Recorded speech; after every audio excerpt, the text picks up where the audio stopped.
नमस्कार। आपके YouTube channel सेविकाओं की आवाज में आप सभी का स्वागत है। आज हम एक बहुत ही महत्वपूर्ण जानकारी आप लोगों के लिए लेकर आए हैं और आंगनबाड़ी बहनें बिल्कुल ध्यान देने की आपको जरूरत है, क्योंकि विभागीय आदेश जारी कर दिया गया है कि जिस आंगनबाड़ी केंद्र में पोषण ट्रैकर में बच्चों की एंट्री कम है, जी हाँ, जिसमें बच्चों की एंट्री कम है, या टीएचआर के लाभार्थी हो, या शाला पूर्व शिक्षा, या गर्भवती या धात्री, जिनमें लाभार्थी कम है, पोषण ट्रैकर पर अगर आपका वर्क अच्छा नहीं है, यानी कि नाश्ते खाने का एंट्री, गोद भराई का एंट्री, अन्नप्राशन का एंट्री, ग्रोथ मॉनिटरिंग और होम विजिट 90% से जिनका कम हो, उन पर बड़ी कार्रवाई की बात कही गई है। जी हां, विभागीय आदेश आ गया है और उसमें कार्रवाई शुरू भी हो चुकी है। वैसे आंगनबाड़ी केंद्र जिसके पोषण ट्रैकर में बच्चों की एंट्री कम है, लाभार्थियों की एंट्री कम है, उन्हें दुबलक के आंगनबाड़ी केंद्रों से टैग कर दिया जाएगा। और ऐसा कर दिया जाने का सिर्फ आदेश ही नहीं जारी की गई है, बल्कि शुरुआत भी कर दी गई है। चलिए उस लेटर को हम आपको दिखाते हैं, जिसमें कई परियोजनाओं में इसकी शुरुआत कर दी गई है और आंगनबाड़ी केंद्र को सेविका के होने के बावजूद भी दूसरे से टैग कर दिया गया है। यानी आंगनबाड़ी सेविका जो भी कम एंट्री की है पोषण ट्रैकर में, वो 2 दिनों के अंदर अपना एंट्री बढ़ा ले, वरना आपके केंद्र को भी ब्लॉक के केंद्रों से टैग कर दिया जाएगा और माना जाएगा कि आप सेविका के रूप में सफल नहीं है और सेविका के लायक भी नहीं है। चलिए उस लेटर को देखिए।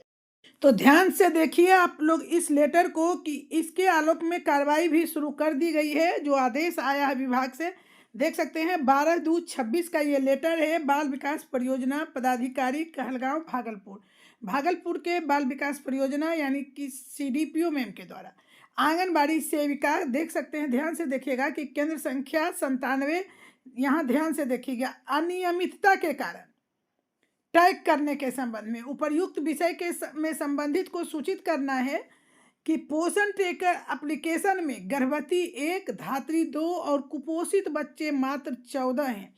पिछले 1 वर्ष से देखा जा रहा है, जबकि अनुमंडल लोक शिकायत निवारण कार्यालय से लाभार्थियों को THR नहीं मिलने की शिकायत लाभार्थी द्वारा लगातार की जा रही है। बार बार स्पष्टीकरण के बावजूद कोई असर नहीं दिख रहा है। आपका सभी काम ठप है। ध्यान दीजिएगा, FRA 100%, केंद्र खोलने, होम विजिट, CBE, टीकाकरण, VHSND, HCM, THR, growth monitoring, PMMVY और MKUY सभी इंडिकेटर पर काम नहीं हो रहा है। जो नहीं करती हैं वो ध्यान से देख लीजिए इस लेटर को।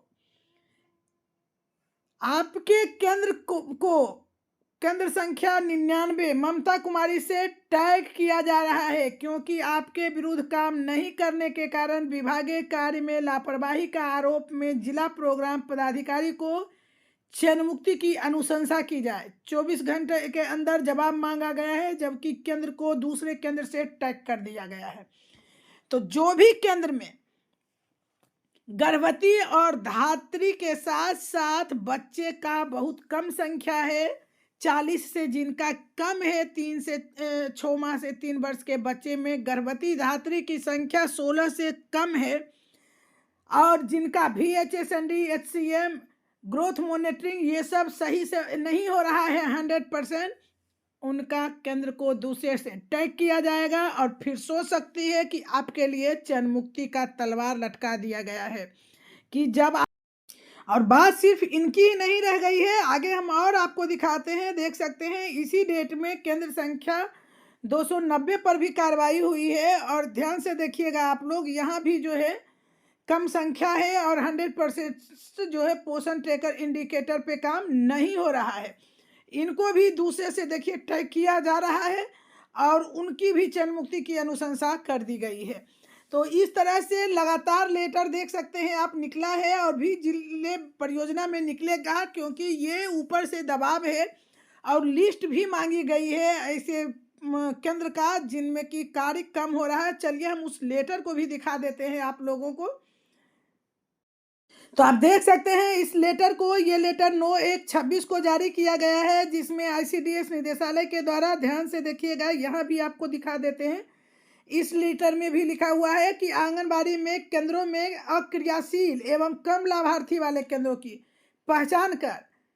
पहचान करने की बात कही जा रही है और कार्रवाई करने की बात की जा रही है। आप देख सकते हैं सभी की शुद्धता से जांच करते हुए पोषण ट्रैकर में जो त्रुटियां हैं, विसंगतियां हैं, उसकी सुधार की भी बात कही गई है।